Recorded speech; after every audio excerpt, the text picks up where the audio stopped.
respeito de João 9, como eu falei para vocês. E se vocês estiverem nos visitando, nós estamos no meio de uma série onde a gente está discutindo as canções e louvor. O que as canções nos ensinam a respeito de Deus. E a história de João 9, para você ter um pouco de contexto, para não ficar solto só na música, porque às vezes a gente fala de música e as pessoas acham que a gente fugiu da Bíblia, mas essa música ela é a Bíblia escrita, praticamente. Mas João 9 é a história de um cego de nascença. E Jesus, a história é longa, o capítulo é longo, mas Jesus cura esse cego de nascença. E aí várias coisas acontecem, algumas delas eu vou mencionar durante essa mensagem. Se você quiser uma mensagem mais detalhada a respeito de João 9, eu te convido a entrar no nosso canal no YouTube, youtube.com/capelachurch. Lá no meio da série Eu Sou, a gente fez uma série com 16 mensagens a respeito de quem é Jesus. Como que essas afirmações Eu Sou demonstram a identidade de Jesus. Uma delas fala sobre a cegueira e a vista. Porque o Evangelho de Jesus ele veio para cegar aqueles que acham que têm entendimento e veio para abrir a visão daqueles que não têm entendimento. E isso é interessantíssimo. Então a gente deu esse exemplo. Se você quiser assistir essa mensagem inteira, eu acredito que vai agregar bastante valor também, caso você não tenha assistido. Mas um breve contexto, esse jovem era cego de nascença, e aí Jesus passa por ele, e ele cura o jovem de nascença da cegueira dele de uma maneira um tanto inusitada. Ele usa cuspe e barro. E aí no meio da mensagem eu vou falar um pouquinho a respeito disso também. Mas a grande questão é que os fariseus ficaram irados com Jesus, porque primeiro era sábado, segundo Jesus usou um método que não era para usar, e aí eles ficam irados com Jesus e falam que ele não podia ter curado. Eles vão atrás dos pais do jovem e falam: ó, a gente não está acreditando que seu filho nasceu cego, porque nunca ninguém havia curado um cego de nascença. E aí eles não estavam acreditando.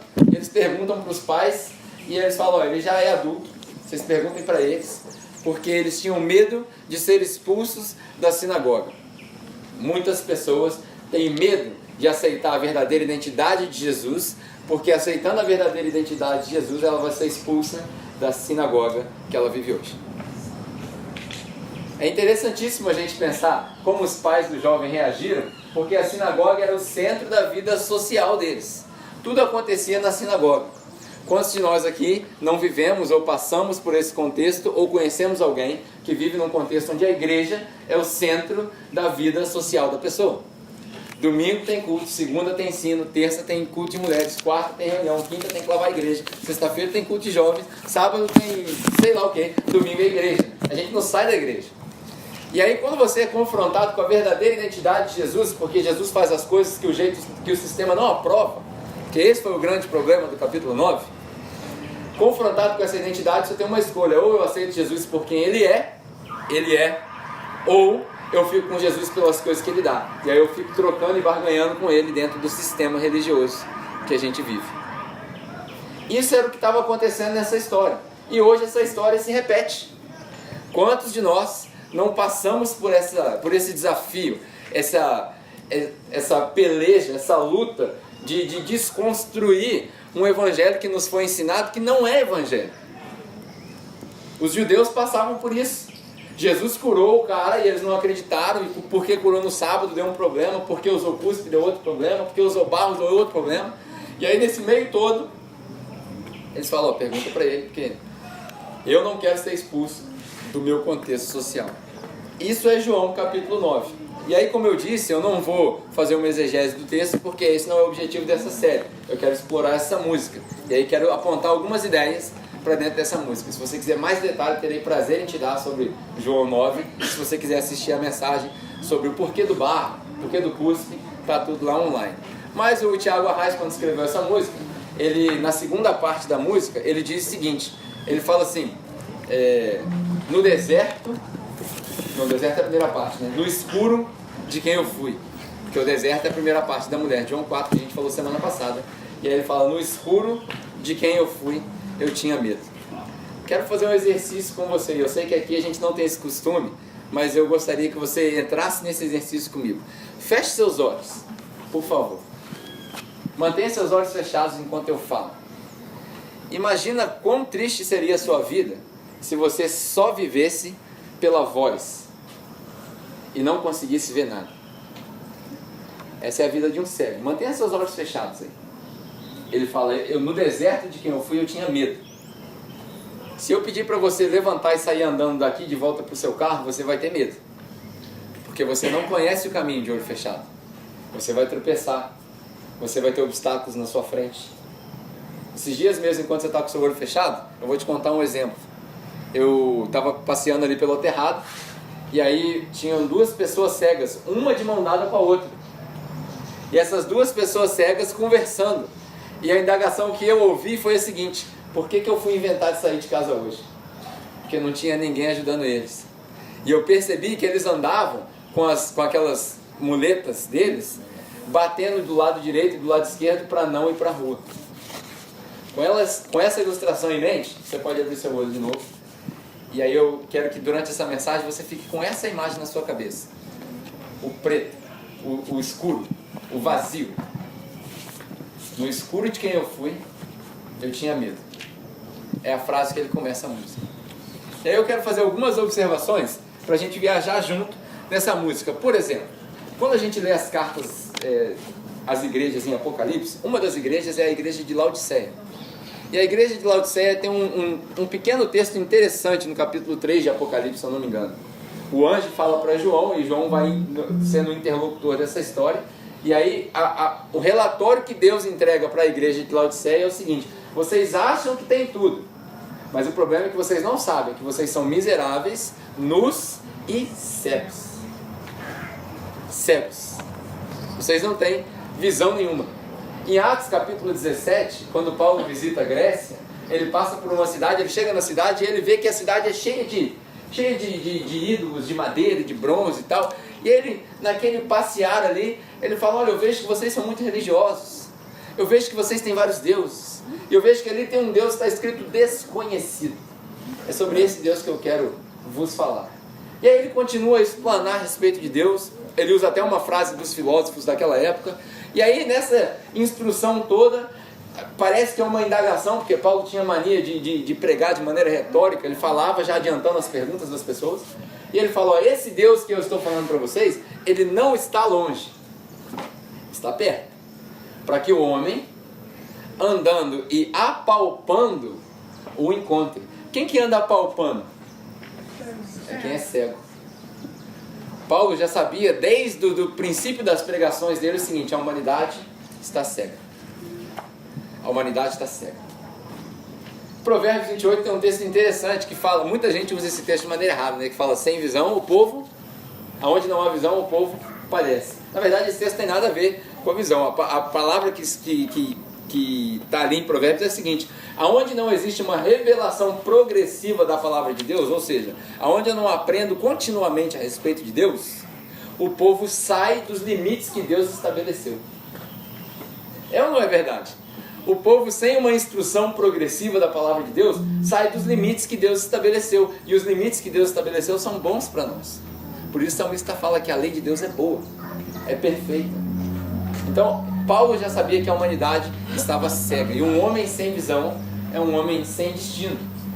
E aí você precisa entender que Cristo, como a gente cantou aqui, Cristo que é a nossa visão de vida. Sabe aquela pergunta que as pessoas fazem nas entrevistas de trabalho? Aonde você se vê daqui a 5 anos? A nossa resposta tinha que ser a seguinte: eu me vejo em Cristo, sei. Lógico que você não vai falar isso na entrevista de trabalho. Isso aí provavelmente não vai te dar emprego nenhum. É igual o currículo de pastor, né? Fiz seminário, vai procurar emprego. Você tem faculdade? Tem. De quê? Teologia. Não serve para nada, não serve para arrumar emprego em lugar nenhum. Mas a nossa resposta interior, do nosso coração, deveria ser sempre o seguinte: onde você se vê em 5 anos? Em Cristo. E em 10 anos? Em Cristo. Para que a gente possa terminar a nossa corrida como Paulo. Eu batalhei a boa batalha, eu corri a corrida, eu guardei a fé. Até o final. A nossa resposta tem que ser sempre em Cristo. E aí eu anotei aqui 3 coisas interessantes. Sem Cristo, primeiro, sem Cristo, a sua identidade é reduzida a nada. Quem é você? Sabe aquela frase que a gente fala, de repente a polícia te parou por alguma coisa e tal? Você fala: você sabe quem eu sou? Você não é ninguém sem Cristo. Nem eu, nem você, nada. Sem Cristo você é reduzido a um conjunto de bactérias e amebas e células que na hora que morrer, já era. Seu corpo não serve para nada. Por isso que Paulo fala: o meu corpo não serve para nada. Por isso que no exemplo dos heróis da fé, Abraão fala assim: o corpo dele já não servia mais para nada. Com 99 anos de idade, não servia mais para nada. Como que eles tiveram filho naquela época? Eu não faço a menor ideia. Mas o seu corpo já não serve mais para nada. Quem sou eu? Ninguém. Quem é você? Ninguém.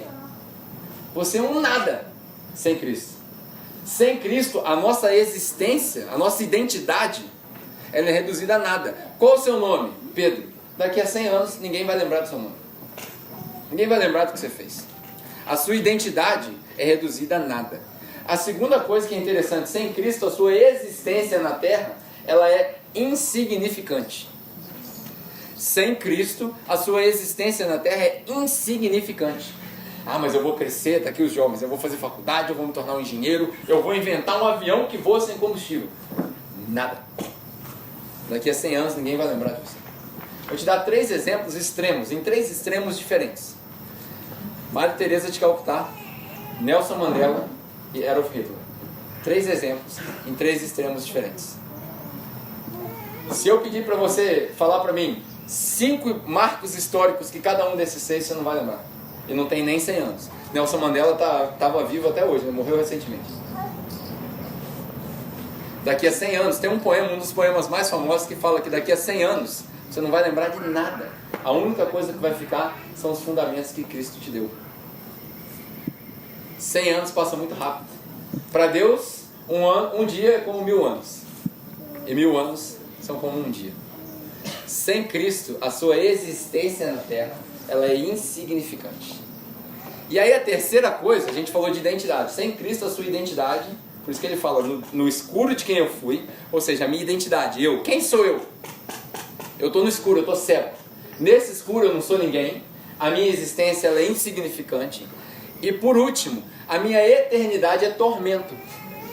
Sem Cristo, a minha eternidade é tormento. E aqui eu vou falar de um negócio que a gente não está acostumado a falar. A gente tenta sempre no domingo trazer uma mensagem edificante, uma mensagem que agregue valor para a sua vida, mas é fato de que Cristo falou mais de inferno do que do amor de Deus. Se você procurar as escrituras inteiras, no Antigo e no Novo Testamento, raramente você vai encontrar referências a respeito do amor de Deus, quiçá no Evangelho de João e na primeira carta de João, onde a gente encontra a frase tão famosa, Deus é amor.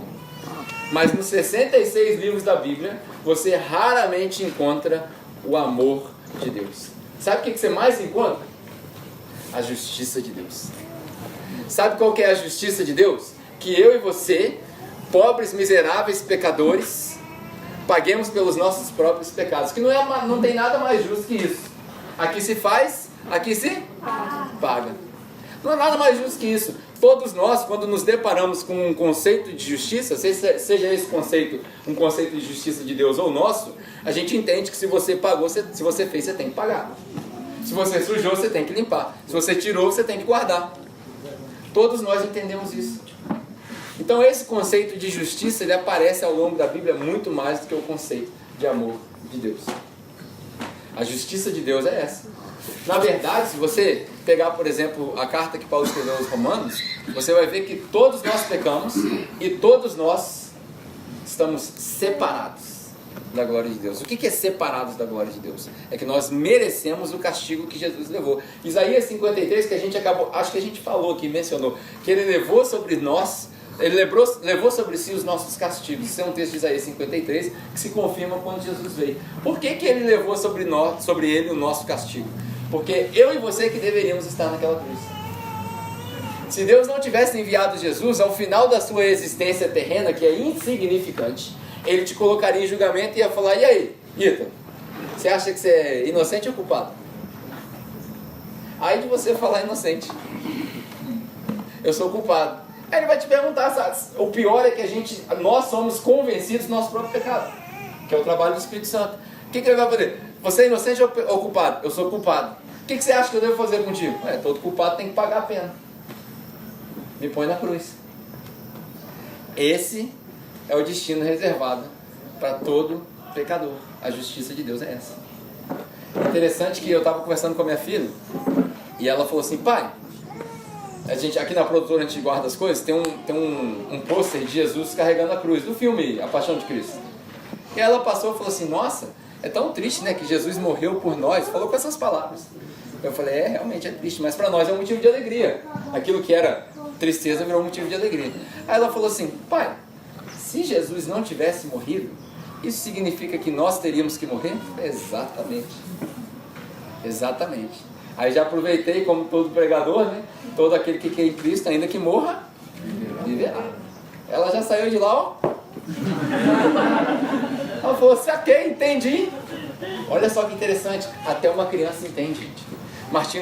Quando Martinho Lutero brigou na Reforma Protestante, ele falava para a Igreja Católica que até uma criança entende o Evangelho. Como que pode a gente passar tanto tempo e troca a cruz pelo dízimo? Troca a cruz pela presença na igreja. Troca a cruz pelo sacrifício nosso. Jesus, quando ele morreu na cruz, ele não falou, eu fiz minha parte. O Eric mandou uma foto essa semana, foi interessante. Ele não falou assim, eu fiz minha parte. Ele falou, está consumado. Já fiz tudo que tinha que fazer. Não é nada que você faz que vai te levar para o céu. Nem nada que você deixa de fazer. Ah, mas isso me leva então a uma religião preguiçosa? Não, só se você for burro. Se você for burro, você vai ser uma pessoa preguiçosa no que tange a sua religião. Porque a gente faz porque recebeu. Isso chama-se gratidão. Por que a gente dá dinheiro para a igreja? Porque você não dá dinheiro para Deus, tá? Eu já vou te adiantar aqui. Ah, eu vou tirar meu envelopinho e vou dar minha contribuição para Deus. Você não dá dinheiro para Deus, sabe por quê? Deus não mexe com dinheiro. Porque Deus não precisa de dinheiro. Porque Deus não compra as coisas. Deus não assiste televisão, nem Netflix, não paga mensalidade. Deus não precisa do seu dinheiro. Você dá dinheiro é para a igreja. É para nós aqui, ó. Eu, a galera que trabalha na igreja, para pagar a tenda, para comprar cadeira, para avançar o trabalho de Deus, é para isso que você dá dinheiro. É igual o cara que vira sócio do clube. Por que você paga a mensalidade do clube? Porque você quer ver o clube sendo bem mantido. Infelizmente, a gente comprou essa mentalidade e reduziu essa mentalidade a 10%. Então eu pago a minha mensalidade, eu tenho direito de participar do clube. Como que funciona no Evangelho? No Evangelho funciona ao contrário, para quem entendeu. Deus te deu tudo que você tem na sua mão hoje. Ao invés de você dar só uma porção para ele, você fala assim, Deus, está aqui tudo de volta, o que você quer que eu faça? E aí se você for uma pessoa, como Paulo dizia aos Colossenses, aos Gálatas, se é que você tem o Espírito Santo, você vai ouvir a voz dele e ele vai falar assim, é esse mês, eu quero que você ajude Giovanni com tanto, eu quero que você ajude o Thiago com tanto, e o resto você dá lá para pagar a tenda, porque vocês miseráveis precisam de tenda, vocês não conseguem adorar debaixo do sol, então paga a tenda. Não é verdade? Por que a gente pagou R$5.000 na tenda? Porque se tiver sol ninguém vem, e se tiver chuva ninguém vem. Ai de nós se nós morássemos na África perseguidos pelos muçulmanos radicais. Religiãozinha nossa fraca. Evangelho então. Por quê? Quando a gente canta essa música, todo mundo decorou a música. O que Cristo oferece, Ele é. Cristo não te oferece tenda. Cristo não oferece cadeira. Cristo não oferece templo. Cristo não oferece trabalho. Está aqui o Thiago aqui, interessante. O Thiago fala, a gente brinca, né, no nosso meio, ele fala assim, pô, eu era da outra igreja, eu dava meu dízimo, dava isso aqui, eu tinha 2 carros, estava prosperando. Vim para a capela, vendi um carro, só estou com um, o negócio só está caindo. É isso que Cristo oferece. No mundo tereis prosperidade. É isso que fala João 16? Por que a gente decora e não consegue viver? No mundo tereis aflições. Quando ele fala para os apóstolos, ele fala o seguinte, eu fui perseguido, o que faz vocês crerem que vocês não vão ser perseguidos? Quando Pedro começa a discutir com Jesus, fala assim, pô, mas Jesus, você falou que eu vou morrer aí e tal, o cara foi lá, profetizou o negócio do cinto, pô, mas só vai ficar ruim pro meu lado? E o João, que vive com a gente aí, será que o João vai morrer? Não, Pedro, cala sua boca que João eu cuido. É assim que Jesus falou com ele. Nossa, mas você está passando uma imagem de um Jesus meio grosso. Não, grosso não, convicto. Convicto. Em momento nenhum ele foi sem educação. Ele foi convicto. Pedro, você sofre o que você tem que sofrer, ele sofre o que ele tem que sofrer. No final das contas, eu estou esperando os dois. Eu estou indo, preparo o lugar para cada um de vocês. Independente da maneira que você vá, cerrado no meio, crucificado de cabeça para baixo ou morrido de velho, eu estou esperando vocês lá. Pegou a ideia? É isso que Cristo oferece. É por isso que quando se prega o evangelho genuíno, a maioria das pessoas recusa. Por isso que em Romanos a gente vê que os próprios judeus, em relação ao evangelho, são inimigos de Deus. Porque o evangelho não é fácil de ser vivido. O evangelho é difícil de ser vivido. Esse negócio de ir à igreja é uma invenção nossa. Nós não vamos à igreja, nós somos a igreja. No dia a dia, que a gente é a igreja, o corpo de Cristo se manifestando. E se nós somos o corpo de Cristo, aonde estão os pés e as mãos de Cristo fazendo a diferença na nossa sociedade? Dá uma olhada à sua volta aqui, ó. No começo eu falei para você ficar cego, né? Fechar o olho. Agora dá uma olhada em sua volta aqui, ó. Essa praça aqui foi criada como uma praça que era para ser um monumento, uma homenagem para alguma coisa. Tá um lixo. Essa praça tá uma bosta.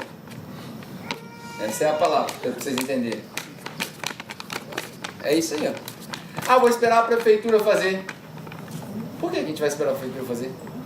É seu. Essa praça aqui é sua. Foi construída com o seu dinheiro. O dinheiro que Deus deu na sua mão, 20%, 19% saiu dele na fonte. Veio parar aqui, ó.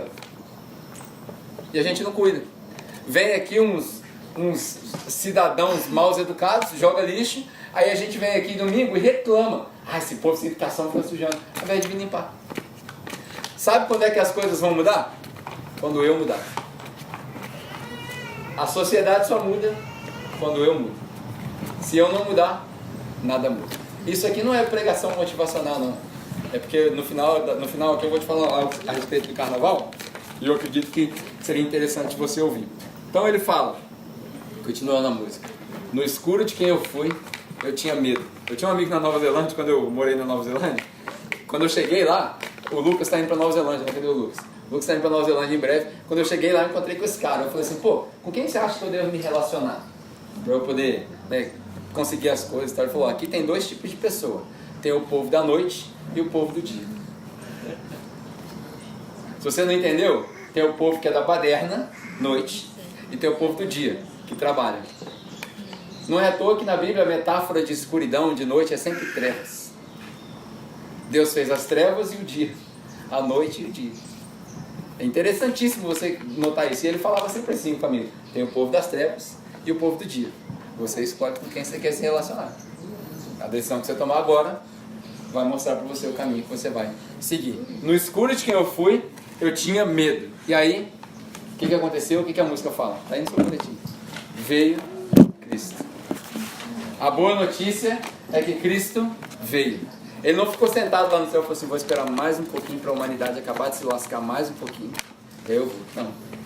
No momento certo, diz a palavra, na plenitude do tempo, Jesus se fez carne e veio. E aí quando Jesus veio, a gente está falando de música, né? Eu não sei quantos de vocês aqui falam inglês, mas tem um hino muito famoso, talvez o hino mais famoso no meio cristão, chama Amazing Grace. Todo mundo aqui conhece essa música? Quem conhece Amazing Grace aqui? O que a música fala? Fala Amazing Grace, how sweet the sound. Quer dizer, quão doce o som. That saved a wretch like me. Que salvou um pecador como eu. I once was lost and now I'm found. Eu estava perdido e agora eu fui encontrado. Essa música vai falar que a luz vem me encontrar. I once was lost and now I'm found. I was blind and now I see. Eu estava cego e agora eu vejo. Amazing Grace. Que graça maravilhosa. Que graça maravilhosa que me encontra. Falando ainda sobre música, né? A gente está falando sobre cegueira, sobre visão. Tem uma música interessante que todo mundo aqui lembra só da propaganda da Coca-Cola. Ela não é uma música evangélica, não é uma música cristã, mas ela faz muita referência à visão. O cara canta assim: I can see clearly now, the rain is gone. Quem já ouviu essa música aqui? Na propaganda da Coca-Cola, do urso polar. O que essa música fala? Agora eu consigo ver claramente que a chuva passou. Na outra estrofe ele fala: a dor passou. Interessantíssimo. O poder da visão. O que é a nossa visão? Estou contando tudo isso para você entender o seguinte: veio Cristo. A nossa visão é Cristo. A minha visão de vida é Cristo. O que você tem? Cristo. Para onde você vai? Para Cristo. De onde você veio? De Cristo. Não tem o ditado do mineiro? Eu estou passando muito tempo em Minas, né? O mineiro fala assim: onde que eu estou, onde que eu sou, onde que eu vou. De onde que eu venho? Cristo. Para onde que eu vou? Cristo. Quem eu sou? Em Cristo. Tudo é Cristo. A minha visão tem que ser Cristo. Se a sua visão for qualquer coisa que não seja Cristo, nada adianta.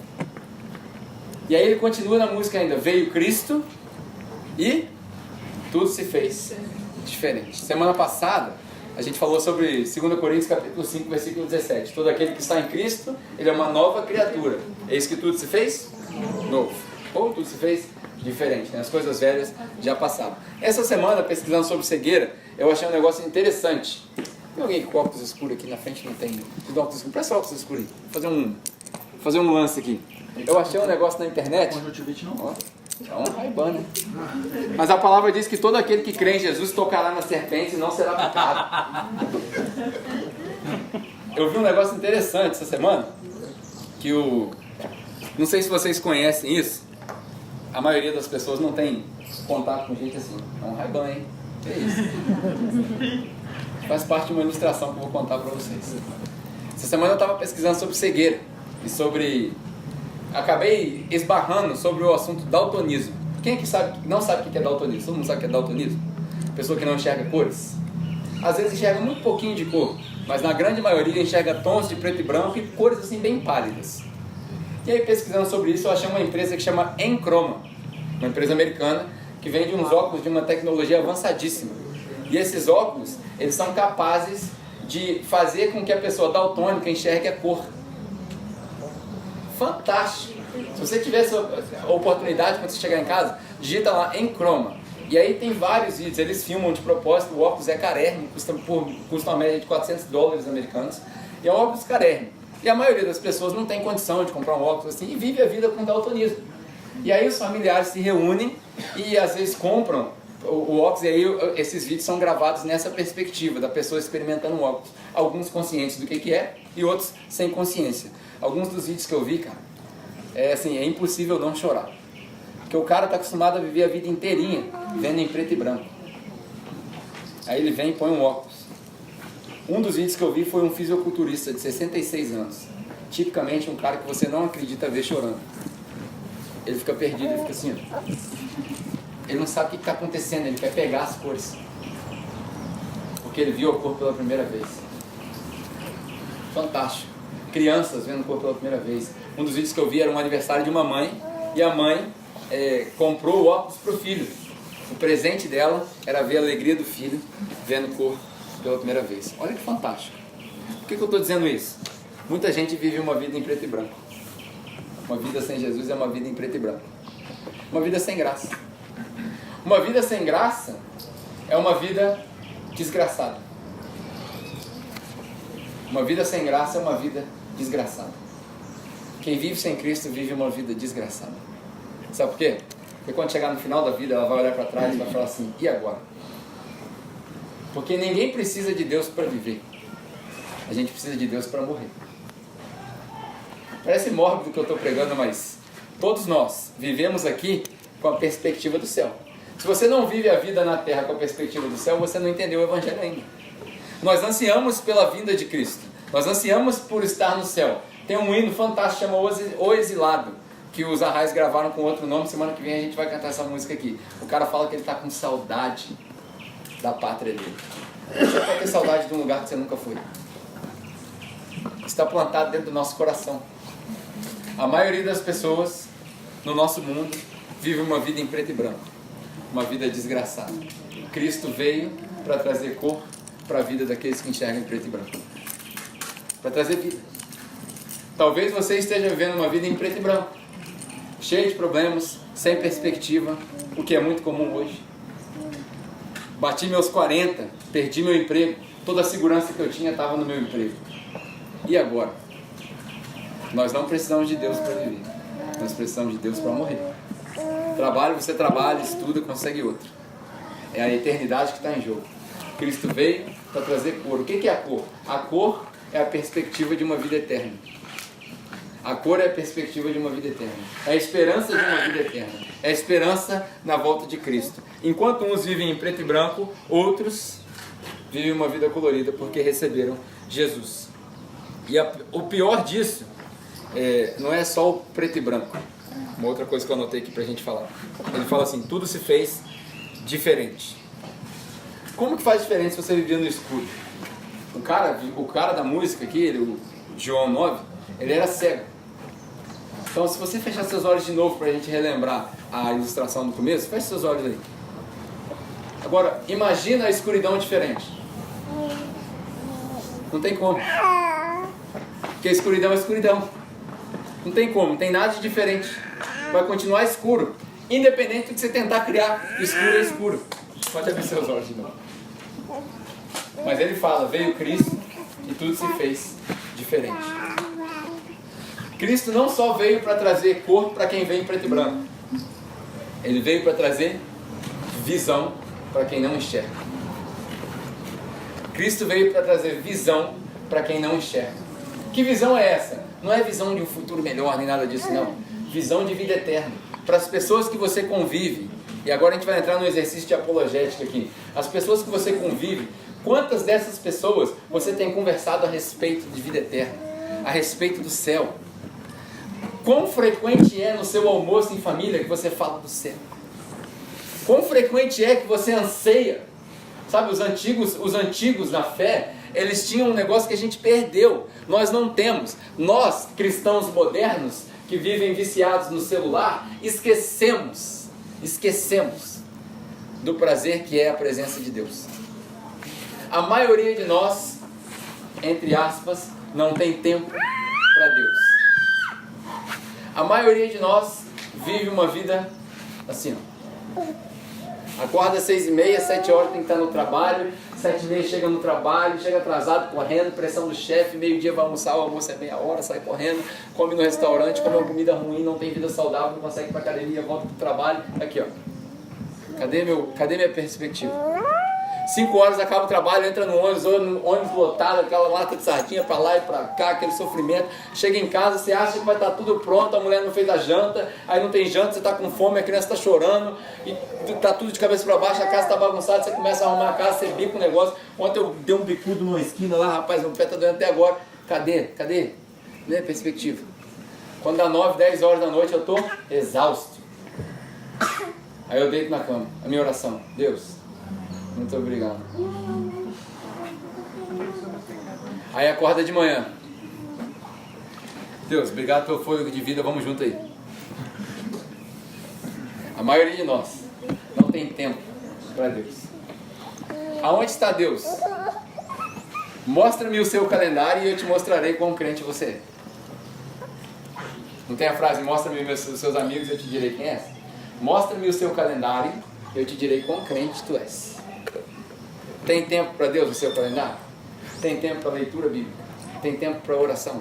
Tem tempo para ouvir? Porque muitas das vezes Deus fala, a gente não entende da primeira vez, precisa ouvir a segunda, terceira, quarta. Na grande maioria de nós, a 15ª, 16ª, 17ª vez. Cristo não só veio para trazer cor para quem enxerga em preto e branco.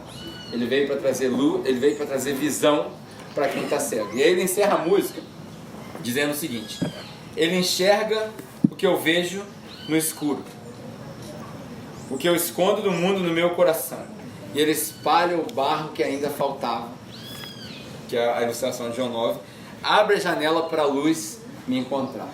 Uma curiosidade bíblica interessante: ele espalha o barro que ainda faltava. E aí alguns dizem que quando Jesus curou com barro é porque o barro foi o elemento da criação. Você sabia que se você destruir o seu DNA, você vai encontrar os mesmos elementos que você encontra no barro? Sabia? Os elementos químicos. Interessante, a ciência prova isso. Se você desconstruir o DNA, você encontra as mesmas coisas, os mesmos elementos. Claro que não da mesma maneira, mas não é à toa que a palavra diz que Deus formou o homem do quê? Do barro.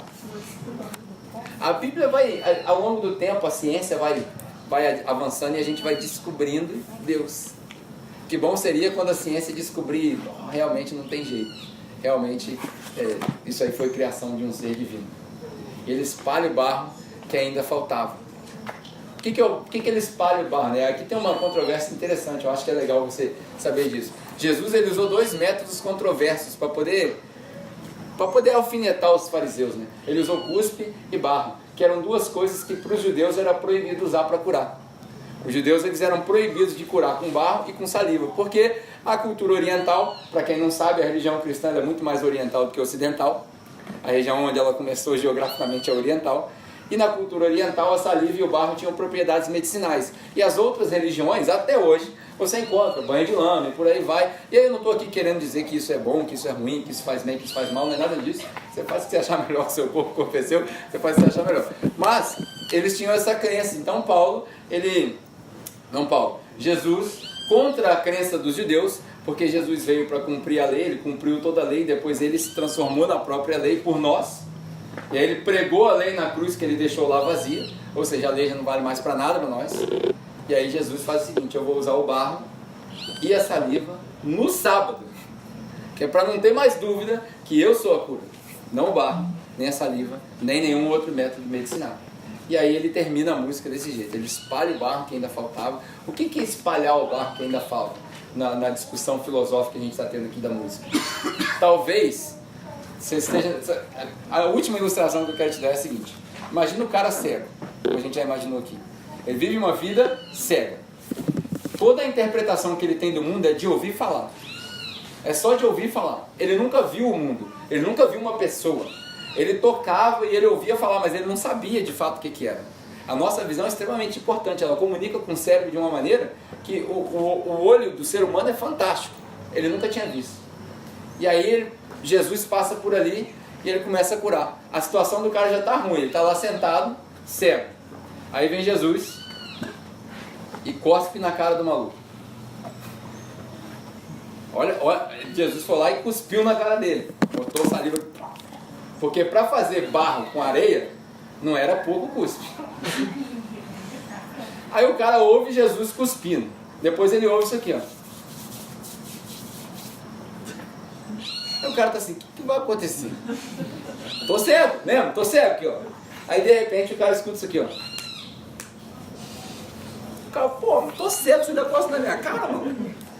Aí Jesus fala assim, peraí, deixa eu acabar de espalhar. Tem que espalhar aqui, calma. Aí tem várias pinturas, né, do período renascentista que Jesus faz assim, né, no olho da pessoa, então você já deve ter visto isso. Aí Jesus espalha o barro. Aí ele fala assim, vai lá se lavar agora. O cara vai, né?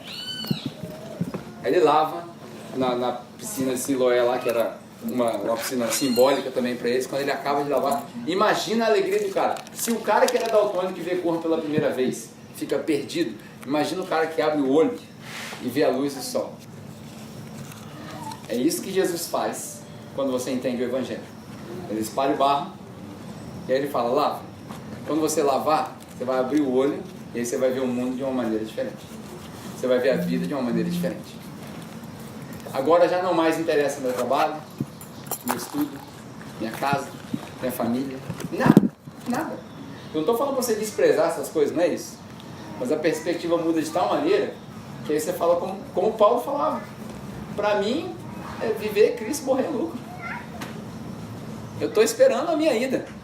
Eu anseio. Paulo falava assim, na verdade eu já queria ter morrido há muito tempo. Mas Deus achou melhor ficar aqui com vocês. Eu acho, salvas as devidas proporções, talvez eu esteja assim, se Paulo estava no 100%, talvez eu esteja no 0,0000000,5%. Que recentemente eu estou assim, Deus, o céu é muito melhor. Tô aí. Agora minha filha inventou um negócio também. Ela falou que quando ela for pro céu, ela quer que Deus transforme ela em criança de novo. Porque para ela só vai pro céu quem tá velho, né? Ela falou assim, Deus vai me transformar em criança de novo, para eu poder brincar com ele o tempo todo. Falei, por enquanto, quando você tem 6 anos, vai levar essa teologia aí, tá bom. Depois eu conserto. Mas enfim, Jesus veio para trazer cor para quem enxerga em preto e branco. E trazer luz, trazer visão para quem não enxerga. Ele abre a janela para que a luz me encontre. Último ensinamento de hoje. Você não encontra a luz, porque você está cego. É a luz que te encontra. Ele abre a janela para a luz entrar. E aí quando a luz entra, você entende que o que Cristo oferece, Ele é. Não precisa mais de nada. No período da Reforma, Martinho Lutero foi confrontado por um padre e uma das grandes brigas de Martinho Lutero é que ele ia tirar as indulgências da igreja. Então, tira o terço, tira a vela, tira tira tudo. E aí tem um filme muito antigo, clássico, em preto e branco, você já tem até no YouTube, tem 2 horas de duração, você vê essa cena. Está nos escritos de Calvino também, quando você lê os escritos dele, nos escritos de Lutero. E aí, nessa discussão, o padre fala para ele, mas irmão Lutero, se você tirar os amuletos da fé das pessoas, diz que ele usa. Ele fala, são amuletos que inspiram a fé, mas se você tirar o amuleto da fé das pessoas, se você tirar o terço, tirar essas coisas, você vai colocar o que no lugar? Ele fala, Cristo. O homem não precisa de mais nada, só de Cristo. Amém? Amém. Talvez hoje você esteja pensando, nunca tive a oportunidade de fazer de Cristo a minha suficiência. Hoje é uma chance que Ele te deu nesse período de espaço e tempo. Talvez você não conheça Jesus como seu único e suficiente Salvador ainda. Talvez você não tenha se rendido, como a música aqui disse. Eu me rendo aos seus pés. Talvez você se encontre no quadro, como todos nós aqui, de pecador, mas sem redenção ainda. Talvez a sua confissão não tenha sido suficiente para falar: Cristo, eu me rendo aos seus pés. Hoje você tem essa oportunidade. Não preciso pedir para você levantar a mão, porque o levantar das suas mãos não te faz salvo. Não preciso pedir para você ajoelhar, nem para fazer uma oração especial, mas eu preciso te pedir um favor.